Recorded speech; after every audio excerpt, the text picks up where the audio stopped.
What is good, all of our listeners and viewers? Welcome to another episode of Games and Groceries. My name is Adam. And I'm Liz. And I put the lime in the coconut. That's right, everybody. We are on episode 85. And we're going to talk about, is E3 2020 going to be the last?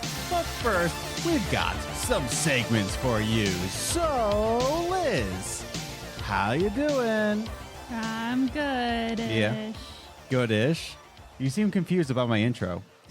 I'm not confused. I just love you. I put the lime in the coconut. I get that. Yeah. I get that. I'm drinking the Bai flavor. That's a coconut lime flavor. I thought I wouldn't like it, but then you brought up the song one time. I'm like, oh, yeah. You put the lime in the coconut. He's like, I think that's a weird combination. I'm like, there's a whole song about them being together. Tastes pretty good. But I'm good. The weather's been really crazy this week. And it has been. I've had a headache since Monday. And the past 2 days, it's turned into a migraine by the end of the day. So yeah, I'm getting through. Yeah. I'm ready to sleep in tomorrow, catch up on my sleep, and hopefully get rid of this headache. This week-long headache. I have a 7 a.m. shift.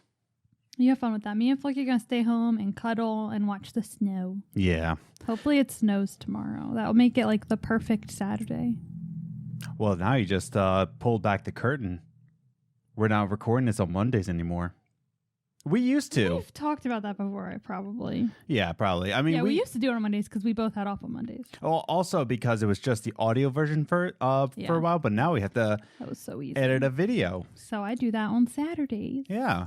Hi, welcome to YouTube. If you haven't yet, subscribe, hit the notification bell so that you know when all these podcasts come out. I think that brings us to, our little bit of announcements before we get into our first segment. Okay. Yeah. So, let's just talk about that. We're on social media. Do you know that we're on social media? We're on Twitter at Gaming Groceries, but you can also follow us individually. I'm at Ace the Grocer. And I'm at Journey First. But you can also follow us on Instagram, Games and Groceries, all one word, where you can check out some little things here and there. I'm going to try posting more gaming memes. I used to. I need to get the access to that Instagram still. You do. I do? No, you have it on your phone. I do? Yes. Oh, I need to start posting more pictures of Floki. Yeah. I'm going to post more gaming memes. I'm going to post more pictures of Floki. But you can also follow us on Facebook. You can search for us on Facebook. And you can check out our website, gamesandgroceries.com, where you can check out all of the podcast episodes from the website as find out where you can listen to all the audio versions of the website or of the podcast. Good job, Adam. But yeah, so check out the website there. And as I said before, if you're watching this on YouTube, definitely hit that subscribe button and a notification bell so that you know when all of these podcasts come out. As well as if you're listening to only audio versions like iTunes, iHeartRadio, wherever you're listening to us from, definitely hit that subscribe button. There is a subscribe right there. Spotify also has it. Follow us on Spotify. Boom. Let's do it. And also check us out on Radio Public. Radio Public actually directly helps the show a lot. So if you listen to us on the Radio Public app, you're actually directly helping us on the show just by listening to us from the Radio Public app. I think that's all I needed to say about that, right? That's all the announcements that we have. I think so. Yeah. Be on the lookout, by the way. I'm going to be hinting at this. We are planning a rebranding of the show, so keep your eyes on that. But we'll explain that more when the time comes. Yeah. But for now, let's just jump into our first segment. Movie Minutes. Movie Minutes is a segment that we talk about the movies in the past week that we've watched, and we watch it on Netflix, Hulu, Amazon Prime, Disney Plus, or in theaters, and we like to recommend it or we don't recommend it. And this week, we actually took the time. We did it. We took the time to watch The Irishman on Netflix. It is on there. It is a long movie. It is very long. Liz, opening thoughts. It was a mob movie. It was a mob movie. It was 3 hours. It was 3.5 hours. 3.5 hours? It was 3 hours and 29 minutes. Wow. Runtime. It was long. Mm-hmm. But without credits, it was 3 hours, 20 minutes. I'm sorry. It was aight. Yeah? That's all I got to say. Well, let's talk about it. My opening thought. It was aight. My first note on it is that the runtime. It is indeed a 3.5 hour movie. Yeah. But And I like what Jeremy Johns said about this because I watched a couple of reviews just kind of processing my own.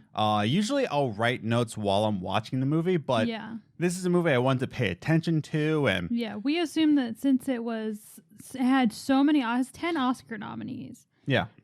So we 9 just or 10, yeah. It has 10. Oh, okay.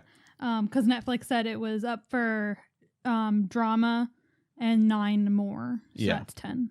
But like, I forgot to look it up though. We were just like expecting just mind blowing. So we really wanted to focus on this as much as we could, which is why you weren't taking notes. But Jeremy Johns made a good point that there's not a lot from this movie that you can really take out of it. Yeah, I agree. Because it all worked with what the story was trying to do. But I think that because of it being on Netflix, it wasn't a theater experience. I think they should have chopped it up to a 3-part miniseries. Yeah. Rather than a 3.5-hour movie and instead of it being episodes, put it as intermissions. Yeah. Because all of the movie works. By the end of it, it all pays off. There's not one part that you're saying, I could have done without it. It needed all the parts to make sense, and it was because it's his entire life. Yeah, and it was a good story. Yeah. But it was just a little long for Netflix. Right. And that's the thing. There's long in general. 3.5 hours. It's a long movie. There's a lot of moving parts in this movie. There's a lot of moving parts in the life of the Irishman. But that's what I mean. There's not a lot to take away from this. There's not a lot to chop up. There are some parts that kind of run a little longer than they should, but there's not a lot that you would say that can be taken out. It's not like other movies that we say, oh, it was so long. There were 5 things that could have been cut out of it. Nothing needed to be cut out. It's chapter 2. It was just too long. Yeah. So let me go into my second note here. Now, I'm a big fan of mob movies. It's one of my favorite genres. We watch pretty much any mob movie we can find. Yeah. We love them. I don't think I've ever showed... No, I did. I showed you Road to Perdition. If I haven't, I'll watch it again and again and again. I don't think you have. Road to Perdition. I love mob movies. I just haven't gotten around to watching a lot of them. We'll have to watch Road to Perdition again. Okay. So I don't want to say this in a way of saying oh, it's just like this one, but hear me out. This feels like a modern age Goodfellas. It really does. It feels like if Martin Scorsese, who directed this, wanted to make Goodfellas in the modern day with modern day technology, that's what it is. Yeah. Because it's some of the same cast. It's got Robert De Niro. It's got Joe Pesci. And it's Martin Scorsese. And even more so, just like Goodfellas, it's an Irish boy going into the Italian mob. Yeah. And to me, it felt, and it's an epic in his journey in the mafia and how he was affected it. And at the end, it's him telling the story. It just felt like it followed the same kind of beats as Goodfellas did. And that kind of upset me a little bit because we just came from watching last week's Movie Minutes was 1917.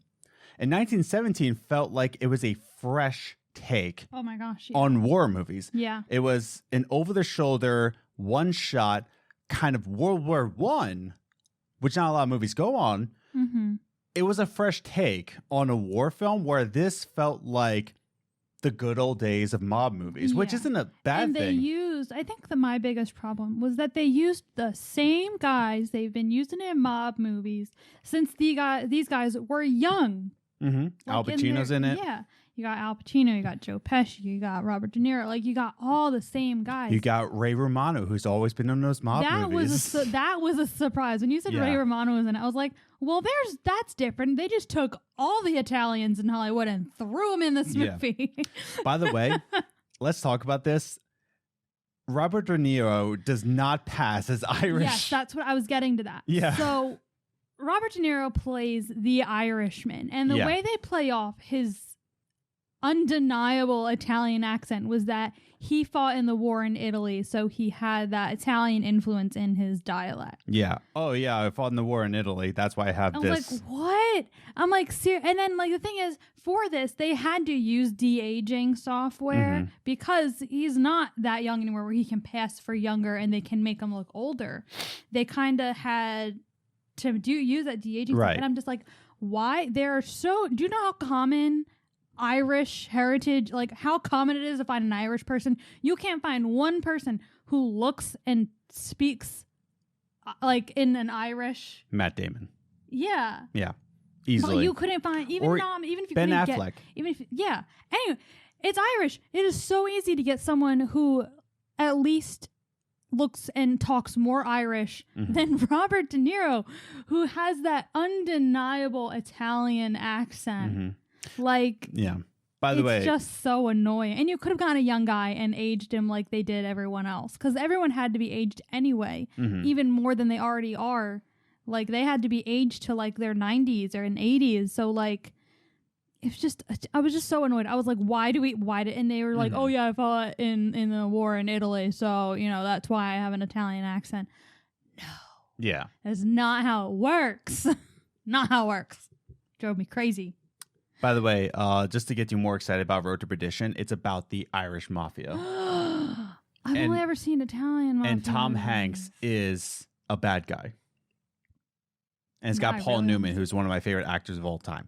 But I really want to see it. I'm just going to read my final note here, and then we're going to go into our final ratings. I love my movies. I just can't get enough. Also, it kind of followed the beats of Once Upon a Time in America, but that's another one. But this was a lot more centered on how the mafia influenced politics. This is a lot more political. Yes, it did than focus any other. on that more than the gang Right. side of it. It was more of like their influence on just American culture as a whole. So it was a lot more political. It was a lot more, like what you said, American culture than any other mob movie. But in the end, this is just another Scorsese It was mob another movie. mob movie, yeah. So let's go into our final ratings. What did you give it?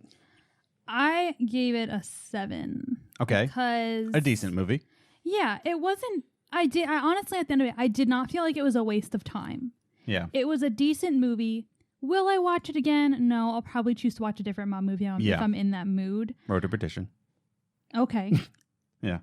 But it was decent. Like I said, it was decent. It's not a waste of time. It has all the great actors in it that make a great mob movie. Yeah. And the story is very interesting. Yeah, it was very engaging. It was just that it wasn't.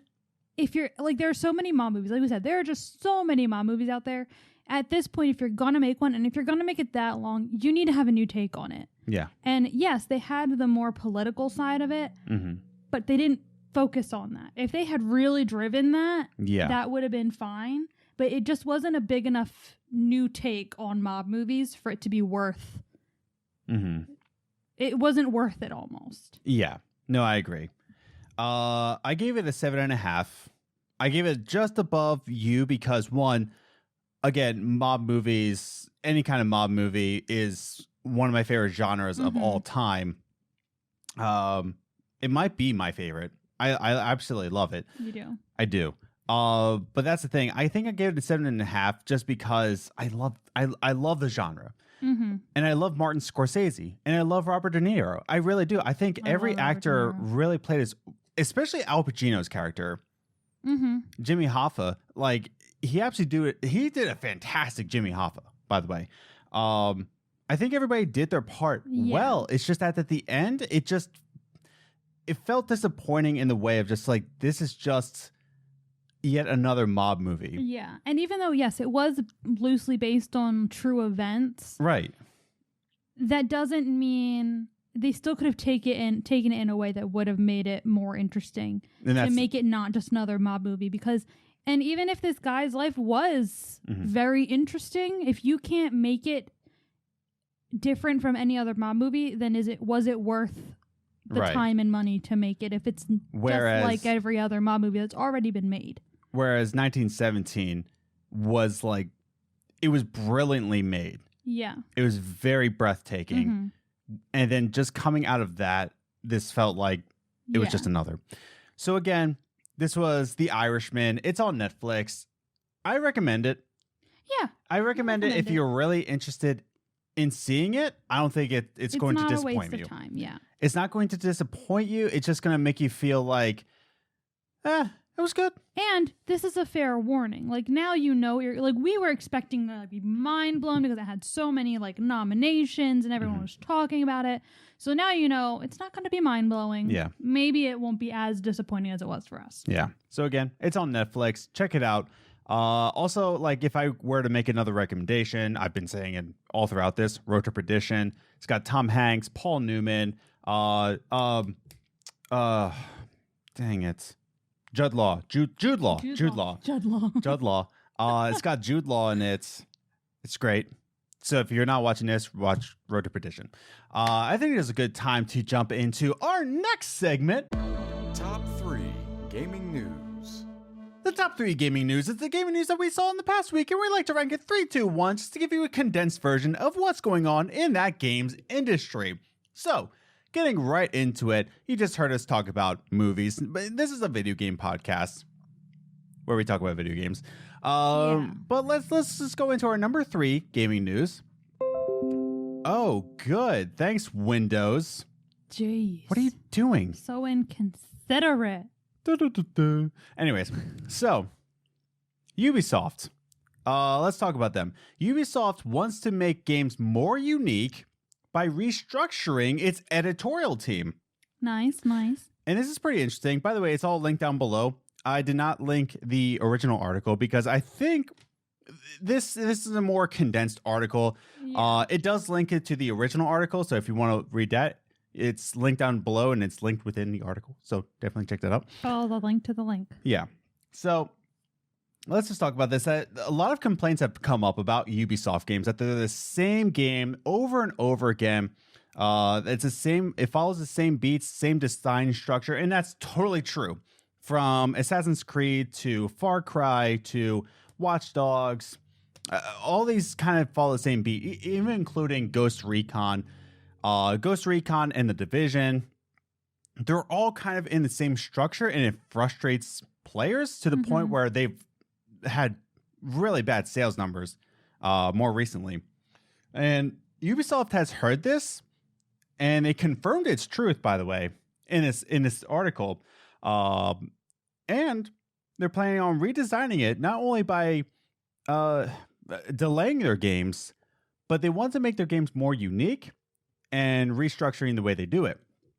So this is coming from an anonymous source that told the Video Game Chronicles, which is the original article. The quote says this: In the previous system, that editorial had good job, Adam.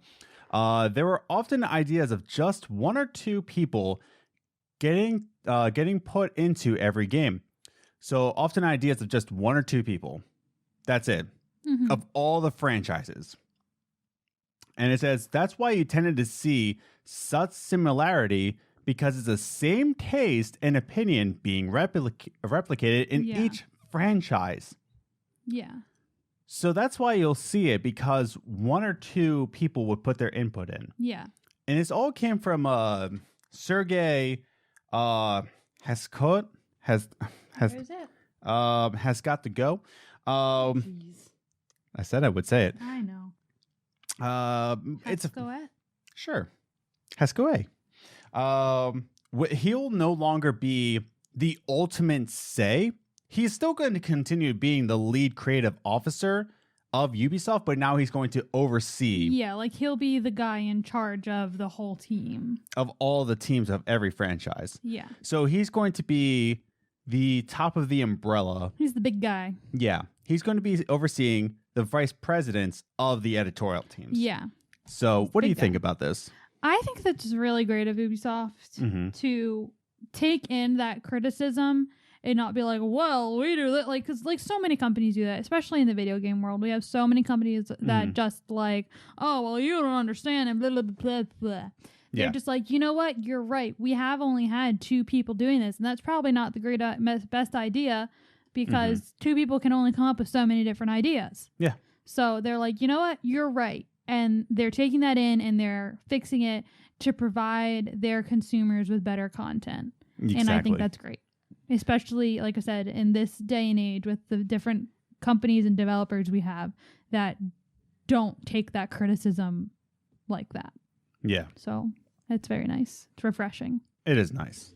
That goes to say, as being a pretty big Ubisoft fan, I think this is a great thing to do. So, yeah, kudos to you. That's me clapping for you, Good Ubisoft. job, guys. So, let's go into our number 2 gaming news. This brings a tear to my eye. Very bad news. Very bad news for ya boy, Adam. Cyberpunk 2077 delayed to September. No, that's okay by me because April was packed. Yeah. Man, but this is such a big delay. I know. But yes, Cyberpunk 2077 is delayed until September. I believe September 17th is when the new one is. It was originally going to be April 16th, but now it's being delayed to September. But like we always say, delaying it means that it's more likely that we'll get a better game, more complete game. Well, that's what I want to go into with their quote here. And it's actually pretty interesting what they say. Now, to start things off, it is officially delay season. We've already got delays for the Final Fantasy VII Remake. We got a delay for the Avengers game. And everybody was just asleep for that. They were just like, fine, I don't really care. Yeah. But Cyberpunk then gets delayed. Now, the reason behind this is actually pretty cool. So, zoomed in too far. This is a statement from the creators behind CD Projekt Red. We are currently at a stage where the game is complete and playable, but there's still work to be done. Night City is massive, full of stories, content, places to visit, but due to the sheer scale and complexity of it all, we need more time to finish here's the focus part, play testing, fixing, and polishing. We want Cyberpunk 2077 to be our crowning achievement for this generation, and postponing launch will give us the precious months we need to make the game perfect. Another refreshing game news. Now, it has been followed up, though, that this actually requires CD Projekt Red developers to have more crunch time, actually. That's not as refreshing. Crunch time bad. But as consumers, yes, that is a very refreshing article, especially after all this craziness, because all we've talked about the past year, 2 years, whatever, has been about how horrible Fallout was. Well, like, here's the thing. Not just the past year, but this, I feel like the motto for this past generation of games has been, it needed more time in the oven. Yeah. Like we're going to have day one patch. We'll have a patch out a month after release. Yeah. Whereas this, it seems like they're really trying hard to not need a day one patch or even a patch closely after release. They want to release a complete game. Yeah. And I love that and I've preached about this before on the podcast where I hate that people rely on today's technology. Be like, well, we can patch it later. Whereas back when we were younger, that wasn't an option and you had to release a finished game. So I like that they're still in that mindset that they should release a finished game and not rely on today's technology to fix it later. And that's just it. Is that, like, I think it's refreshing because, like what you said, like, finish it later. Todd Howard said, like, it's not how a game releases, it's what the game becomes, which is such bullcrap. Yeah. Stop it, Todd. Stop it. Whereas, you have, the guy behind Nintendo. Oh man, I'm gonna lose gamer points with this, but the guy who designed Mario, the big man, I'm losing his name in my head. Whatever, but he said, a delayed game is eventually good, but a rush game is forever bad. Yeah, and that's the thing. I like what they said here in their quote. Like, we need more time to play test, to fix, and to polish, not to finish our development. Yeah, the game is done. They could release it on time, but they want to make it perfect for release. And by the way, this whole, like, oh, CD Projekt Red has more crunch time.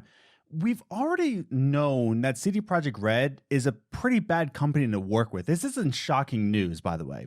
CD Projekt Red has already been in the news for being a horrible place to develop games in. Yeah. Sorry, not sorry. I have 53 subscribers, so this ain't getting to them. You're a horrible place to work, CD Projekt Red. If we get famous someday and this podcast comes out and they're going to quote me, that's fine. I don't really play your games anyway, except for Cyberpunk 2077 and also Witcher 3 currently.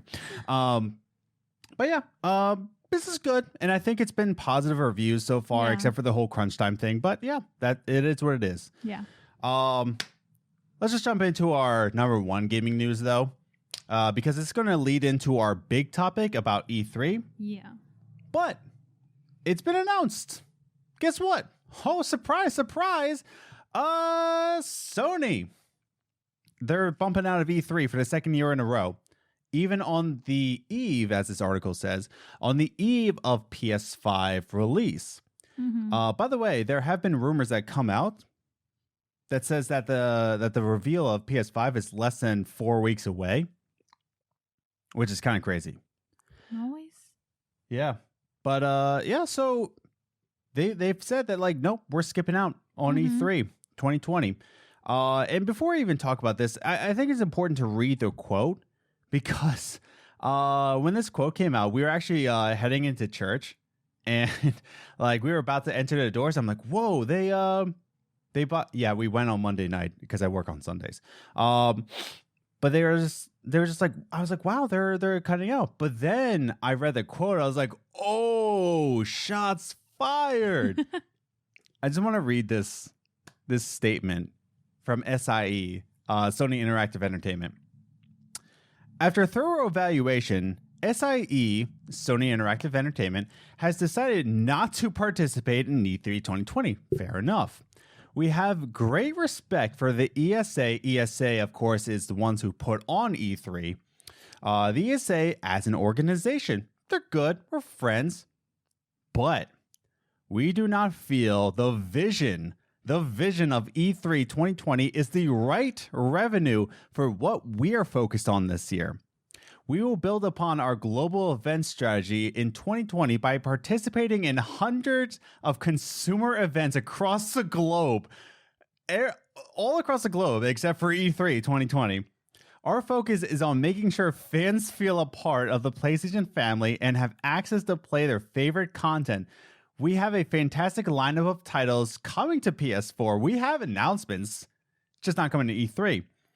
And with the upcoming launch of PlayStation 5, we are truly looking forward to a year of celebration with our fans. And I was like, wow. And we're going to do all this without E3. There's a lot to take away from this statement. There's so much to take away from this statement. For one, saying that, like, listen, we respect you. You're fine. You're great. But we're going to go to every single event across the globe except for you. Because you suck. And it's just like, holy crap.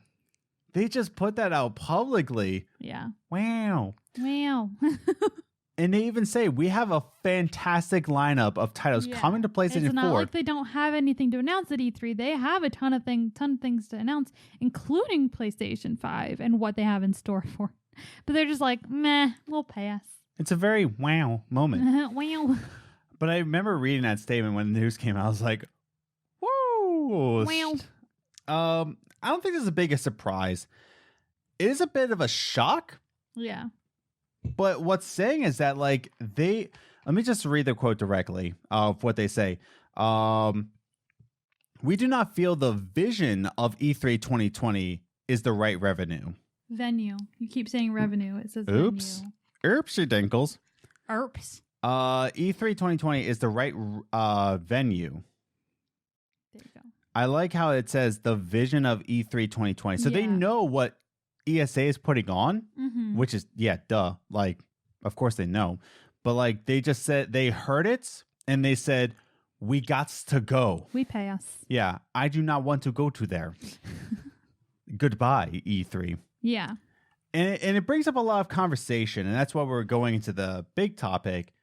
Is that a lot of people are saying like this spells the end of E3, and I think that's what we want to talk about. Any final thoughts before I transition into our big topic? Even though that this like the reasoning was more of a shock, I wasn't surprised when you said that they weren't going to be in E3 this year. No, it's not shocking because they weren't in it last year, and I honestly, when you said it, I was like, oh yeah, I forgot that was a thing. That like that they're not doing E3 anymore. So like it didn't actually shock me that they weren't going. So. No, it's not shocking at all. That's the thing. A lot of people say that this spells the end for E3. No one's going to respect it anymore. But that's why I want to go into about our thoughts about the end of E3 being in 2020. But I think this is a good time to transition into it. So right off the cusp, Sony's leaving E3. Does this spell the end of E3 2020? Going into our final segment.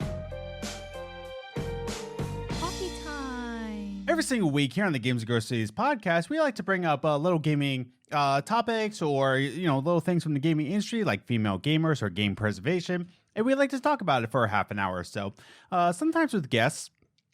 This week, we don't have a guest to talk about this.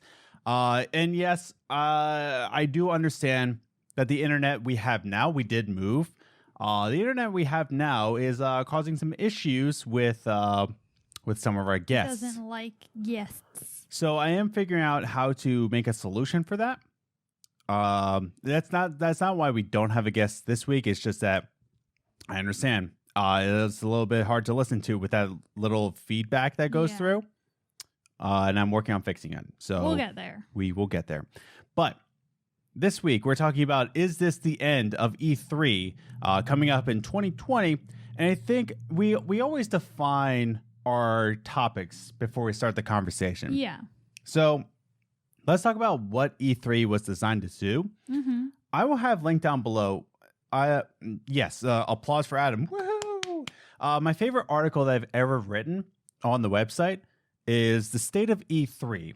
And I put a lot of research behind. Thank you. You're welcome. It's a long article. I put a lot of research behind it, but I'm very proud of it. I love the way I wrote it. And part of it I researched was, what was E3 even designed to do in 1995? Excuse me. And CES at the time, CES 1994, was really pushing back video games. I was only 1 when it started. Yeah, I was 3. I was a little wee baby Adam. But here's the thing. CES 1994 pushed back video games. Like it put him in the back corner, saying that like this is just kind of like an afterthought. And the rise of E3 was actually built in so that finally video games have a platform to be taken seriously. So like, what do you think about that? You've read my article before. I haven't. I mean, I read the article, but that was a long You didn't time. memorize it word for word? You didn't take it to heart? I can't even remember what I did yesterday, okay? okay? And you want me to remember something I read a year ago? Yeah. No. That's not going to happen. Yeah. How I got through 4 years of acting in high school, I don't know. But yeah. I think that was, that was good, and I think it did help video games. It did. Back in 1990. So it started in 1995. It started. E3 so I was started. 2. I was turning 2. Yeah, E3 1995 was the very first one. And that's the thing. That's what really pushed video games forward, because that was the rise of PlayStation. Yeah. And I'm going to get to that in a bit. But the whole reason why E3 was a thing, I don't know why I'm holding a highlighter. Get out. Not even what? Now it's behind the bookcase, and we're never going to get it back. That is a waste of a highlighter. A pen in the hand of a writer is stronger than a sword. No, I will hold You can't my be trusted. Another pen right here. Got it. Oh, no. But E3 was designed to be the platform for video games, finally. And that's what my second note is, that now people are worried about PlayStation not being involved. Give me one of those pens. You can have that one. Thank you. Now, people are mad and like worried about E3 because Sony has been a part of E3 since 1995. And last year, 2019, was the very first year it skipped. And I would argue that E3 1995 is what pushed PlayStation 1 forward into the future and made it a respectable platform because of Steve Race. And what Steve Race did was Tom Kalinske, who was Sega. Sega. He was Sega, and he got up to announce the Sega Saturn, I believe. And it was announced to be $399, which was astronomical at the time. I was going to say, that's a lot for the 90s. That's like $700. Yeah. But then when PlayStation was about to, or when Sony was about to announce the PlayStation, they said, now talking about the finances and the price, we have our own Steve Race, who was used to be part of Sega. That's funny. And Steve Race got up and said $299, and he went off stage. That's all he said. $299, and he walked off stage. That's great. And that's what really progressed the PlayStation brand. I would like to argue. Yeah. You know? Now we defined it. Here's the thing now. Since 1995, and I would say that E3 did its job in 1995. It did. Yeah. Maybe not immediately, but it did. Because CES was pushing aside video games, putting them at the back of the place, an afterthought, and E3 1995 arose from the ashes and, gave video games an official platform. Yeah. But here's where I like to argue. Since 1995 to now the year 2020, the way we consume media and news has changed drastically. How would you say it's changed? I mean, for one, we don't have to watch something on TV to find out things. Right. Like, I'm assuming the first E3 was on TV. Yeah. So now you stream it on YouTube. It's not on TV, right? Am I thinking correctly? We stream it on YouTube. Yes, we stream it on YouTube. Yeah. So E3? Yeah, it's on YouTube. It's on like other different platforms. I don't think it's on broadcast. But it's not on cable. I don't believe so, no. So there you go. So that's one thing. I mean, it's not even on the television anymore. Yeah. Unless you have YouTube on television. I'm not getting into that with you guys, though. Yeah.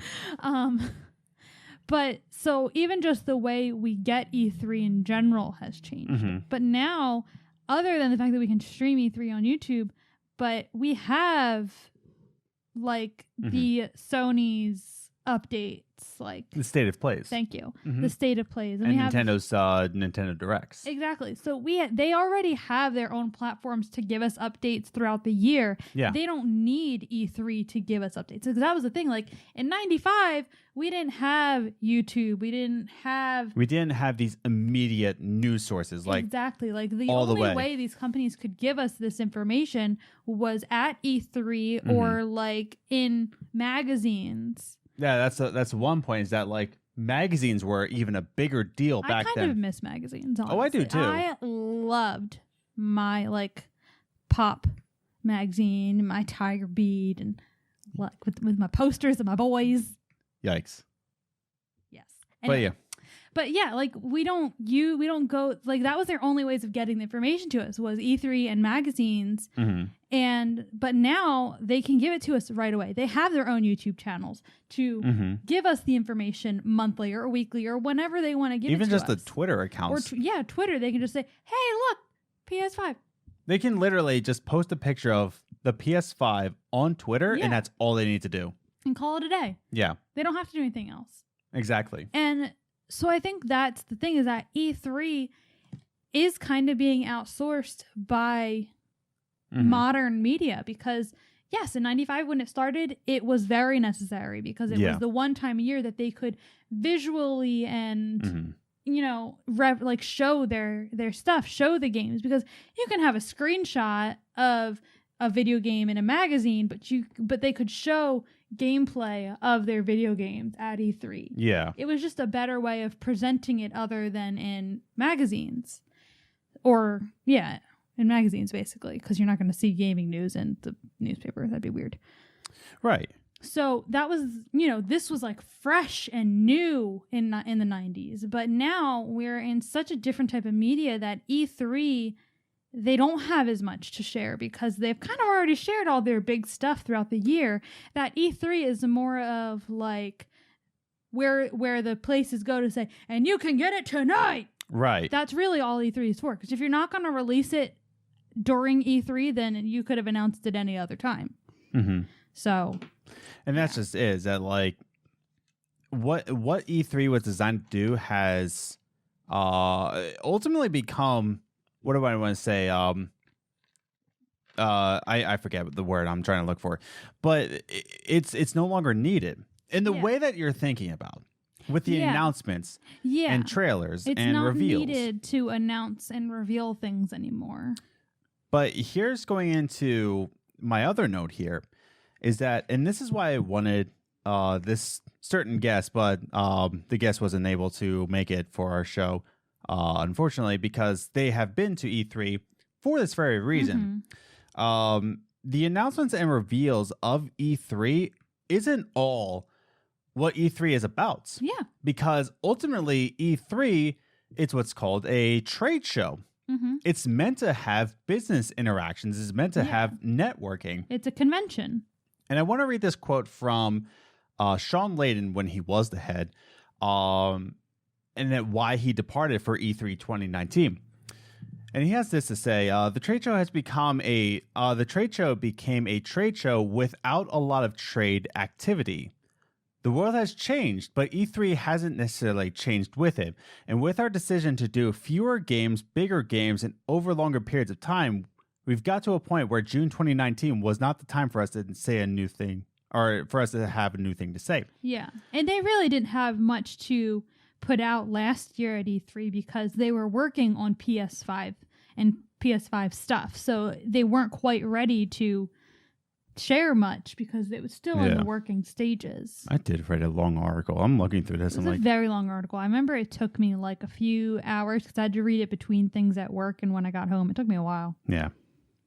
But that's the thing, is that like what E3 was supposed to be is a trade show, networking, business transactions. Like it's supposed to be that, not necessarily all about the announcements and reveals. It's supposed to be for the media. Yeah. And what it became is nothing more than just a circus. Yeah. And what PlayStation said is that like this is no longer a place where our business needs. Mm-hmm. It's no longer that. But here's the thing, is that like I don't think E3 is dead because it's not supposed to be relevant to you, the fan. And that's the thing. E3 was meant to be for the business marketing. Yeah. And that's the thing, is that like I think a lot of people like me, you watching, probably at home or on your toilet, probably. That's just a delightful image. Yeah. You know, how you doing from the toilet hole? But that's the thing, is that like I don't think E3 is supposed to be relevant to me and you.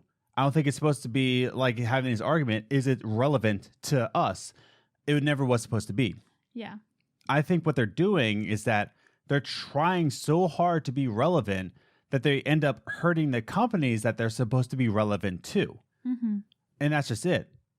They're trying to be like a showcase for us, the fans. Yeah. And they're not really showcasing for the business side. What do you think about that? I think that if E3 were to give up on the announcement part, like the show part that we stream and watch for announcements and things like that. Yeah. And they focused more on being a convention where the companies can come and, because, you know, like other than the shows in the like trade show room area, like where the convention is, people can test run games and play them. And if they focused more on that, where the companies can still come and they can have people play games that are still a work in progress, so they can get the feedback while people are walking around having a good time, and make it more of like a gaming convention. Like what PAX is. Yeah. If they focus more on that, I think it would be fine, because then you're drawing people in, you're drawing gamers in by telling them like, oh, well, you can test, you can play these games that aren't out yet. You can help us figure them out. You're helping the industry by being here. And if they did it more like, they didn't do just one where you'd have to have all the gamers come to like the middle of this place, but they had a few on each coast or a few in each area, Well, that's just it. Like, I just feel like that would be more beneficial. We're losing that medium of coming together. I think that's the thing, is that everyone thinks of E3, it's like, oh, other than the it's like Gamer Christmas. Yeah. So it's like, it was at least that all gamers can come together and watch this. And it almost feels like we're all united in watching E3 and being excited for E3. And if we lose that, I feel like everyone feels like we're going to be lost. And that's why I think if they did it more of a convention that is in enough areas that most gamers can get to it easily. Well, that's what PAX does. It PAX East and PAX West. Yeah. And I think there's even a PAX South, if I'm being an idiot right now. Yeah, if they did something like that where every gamer could somewhat easily get to it and go to it, it would be... Yeah, there's a PAX South. Go on. Yeah. So... I don't know. I feel like if it would stink losing that like togetherness of watching E3. But I think if they want to stay relevant, if they want to get more companies and more developers there, then that might be something they should look into more of, becoming more of a convention scene. I know that the runners of PAX, which is the Penny Arcade Expo, I know the people wanted to, like, they offered to run E3. And I think what they're doing at PAX is fantastic, because, like, what you wanted is that, like, have different events in different places, not just Los Angeles. Because I would love... And you can still do presentations at it. Just, they don't need to be on YouTube. It's for there, and it's small and short and sweet. Like, you know what I mean? Like, have panels. Like, when we go to Long Island Retro Gaming. Yeah. Like, which is the best convention out there. It is. It's amazing. Yeah. It's the only reason I'm ever going to go back to Long Island. We'll be there, by the way. Yes, we will. Yeah. August 3rd? August 8th. August 8th. And 9th. If you want us, if you want to meet us, August 8th and 9th, we'll be at Long Island Retro. Book your tickets now. We haven't yet. We haven't, but yeah.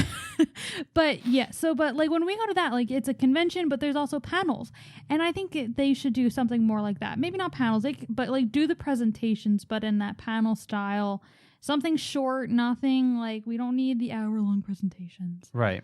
But like just something more simple, something that, I don't know. Now, here's the other thing. If you keep letting me talk, I'm just going to talk in circles. I know. But that's the thing, is that like the other part about E3 that's is kind of a little irrelevant is that there's what you said, there should be more events, but there are so many events. I just looked up PAX and I've totally forgot about these. There's TwitchCon, there's BlizzCon. Okay, let's not talk about BlizzCon. There's Gamescom. There's XO19. Yeah. There's PAX. There's the Long Island Retro, which is the greatest convention out there. There's so many conventions that can bring us all together, and we're just focusing on this one just because it's the oldest one. But if the oldest one isn't willing to move on with the times, then it's going to become irrelevant, which is what's happening. You dropped the pen. I have this pen. That's my pen. Too bad. But actually, they're both my pen. But anyways, that's just is that like I believe that E3 is just becoming irrelevant for itself. Now one thing before I go into my final note here, is that when everybody's worried that E3 is dying just because Sony is leaving, that's not the case at all. You understand that anybody can take the throne now. Yeah. You understand that. It's not like Twitch where Ninja left and nobody else took the throne. Sorry to say, but anybody can. I mean, Xbox can easily be the kings of E3 if they wanted to. Nintendo could, even though they don't do it anymore. But that's the thing, is that like other people can just take the throne. Doesn't matter. Xbox is still going. They're still going strong. Yeah. They are now going to be the kings of E3. And they have a console to announce this year too. So yeah, or show off, not announce, but show off. Yeah, but that's the thing is that like they could easily take the throne. Doesn't matter. I don't think PlayStation is the end all be all for E3. I do think that they were a big platform to have. I think they did have great shows to offer at each and every E3 that they were a part of. But that's the thing is that like it doesn't matter if they're not going. Someone else can take the throne. Yeah, but Ubisoft at one point won. It's up to the people who run E3 to make sure it doesn't go away. Because if they think of PlayStation being the end all be all of E3, then it will be because they're the ones that run it. And if they feel defeated, then it's going to go down. Yeah, but that's the thing is that like, what we were saying before is that like it's only going to die down if it stays stagnant. And I think that's my final note here as like the final discussion on this discussion is that here's the thing that to always remember is that a stagnant business will with a bold and underlined and italic, whatever you want to put on it, little sparkles there. I don't know why I said that with little sparkles. It will always die. A stagnant business will always fail. Those are facts. A stagnant business will always fail. And what I mean by that, it will be arisen always. It will always like it will always have its peak. It will always have that rise where you say like it will never die because it's relevant at the time. Speaking about this very YouTube channel, right? If we always stay stagnant, we might hit our peak someday, right? But once we hit our peak and we just stay stagnant, guess what? YouTube channel, it will fail. It will ultimately fail. Thinking about other YouTube channels that I've seen in the past, and they just stayed stagnant. They just rode the way they wanted to ride. They're not around. They're not around anymore. Yeah. And so will businesses. Businesses that stay stagnant, like E3 is apparently doing. Now, here's the other thing is that E3 did say, or they did put on a presentation that will be more of a celebrity event. Better have Aisha Tyler, that's all I'm saying. But that's the thing is that like it's trying to stay relevant, but in the wrong way. Yeah. I don't think it... I think making it a celebrity event is just the wrong way to go. Yeah, they want LeBron James there. They want... Like, that's not doing anything for gamers. We can see celebrities at, like, the 1,000 award shows for celebrities. Yeah. That's not what we come to E3 for celebrities. We come for the gaming culture. Yeah. Not celebrities who have been in one game. Yeah. I wish I knew which one we reported that on, because it was kind of pathetic what they were doing. Because they're also trying to say that... So many show notes here. They were also trying to say that, like, oh, we need to put on this spectacle of different social climates and put on the climate control because the young people love climate control, and they weren't really believing in the cause. Yeah. But let me wrap this up a little bit. E3 is trying to evolve in the wrong way, but they're not trying to evolve organically. They're not sitting down as a business model and saying that, like, what is trending right now? What is working? How can I do this? How can I bring in the people from PAX and understand how a gaming convention is run? When can we pull in Ryan from Long Island Gaming Retro and pull them in and say, "Hey Ryan, how are you pulling off the greatest retro gaming convention of all time?" I am Brown. I don't know how he does that. He does a fantastic job. He does. And he runs around like a chicken with his head cut off every year. Yeah. But that's the thing is that, like, they're not bringing in other people. They're just trying to, pat themselves on the back and saying, like, what we're doing is fine. Yeah, Bring in LeBron James. Yeah, we're doing a great job. We don't need to fix anything. We're doing good. So I will say this, that E3 2020 will be the last if it doesn't evolve. Yeah, I agree.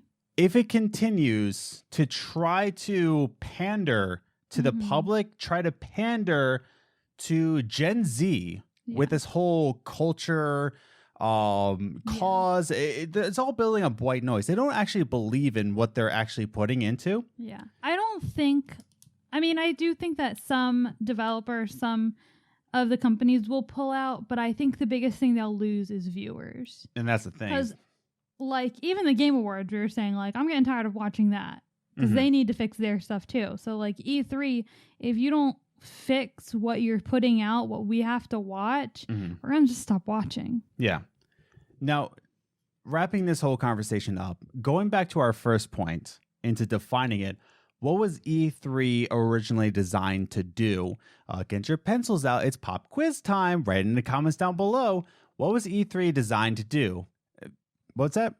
Oh, you didn't write your comments fast enough? Well, I'm going to tell you anyway. E3 1995 was there to push the video game business forward, to make it more stable, to make it more legitimized. That's what E3 1995 was meant to do. And that's what its vision was. And it succeeded. Yeah. It did its job. Very well. But right now, the video game industry is legitimized. It's making more money than the movie industry. And we don't need E3 to get video game news anymore. And what it needs to do is go back to what it used to be, was to be, let's say it together now, a trade show. It's meant to be for the businesses. It's meant to be for the developers. It's meant to be like GDC, the gaming oh no, did I say it wrong? Gaming Developers Convention? Oh no, let's fact check Adam before he says something stupid. Game Developers Conference. Oh, Adam was about to be an idiot. You already got it wrong though. Anyways, Game Developers Conference. There you go. Right? And that's the thing, is that like it's meant to be a trade show to make networking plans, to run your business. That's what it's meant to do. And I think PAX is more in line with what we want to stay relevant.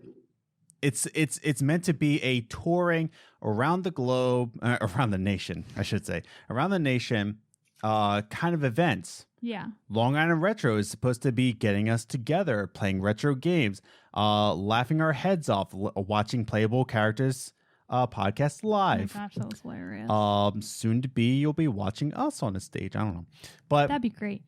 But that's the thing, is that like E3 should be what it's meant to be. It shouldn't be another PAX. It should be there to help businesses, journalists, all that. Now, is that relevant today? That's for debate.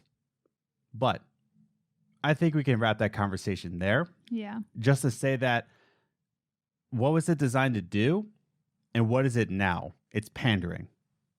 It's just pandering to the audience that it's irrelevant to. We get our announcements from other things. And we're going to talk about this on our midweek speak with some of your answers. So definitely write it in the comments down below. But yeah, anything else before we wrap up? No. It's bedtime. I think we can wrap it up there. Yeah. Again, we might be talking out of our keisters right now. Like I said, I tried to get a guest that actually went to E3, but those plans didn't go through. So apologies there. I did want to get a guest to actually like fact check us, who has actually been there. So sorry about that. But maybe next time. Maybe next time. But for now, we are talking out of our keisters aforementioned. But anything else before I close out? Nope. Cool. All right. Thanks again for listening to this week's episode. If you enjoyed this conversation, or if you enjoyed the gaming news, or even our little talk about The Irishman, definitely give it a like and a share on YouTube, so that it does help out the channel. It does tell YouTube algorithms that, like, hey, cool, people like this. And if you share it, you're like, oh, cool, people share this. They want to share this around. It does help out the channel. But if you haven't already, definitely hit that subscribe button. Definitely hit that notification bell, so that you know when all these podcasts come out. And if you're listening to us on iTunes, Spotify, iHeartRadio, definitely hit that subscribe or follow button to know when all these come out. And definitely give us a rating or review. And with all that said and done, you can follow us on social media at Twitter at Gaming Groceries. I'm at Ace the Grocer. And I'm at Journey First. So you can follow us on social media there, and definitely check out the website, gamesandgroceries.com. And let's leave it there. We thank you for coming out this week. We hope you have a safe week. Have a good week. Bye.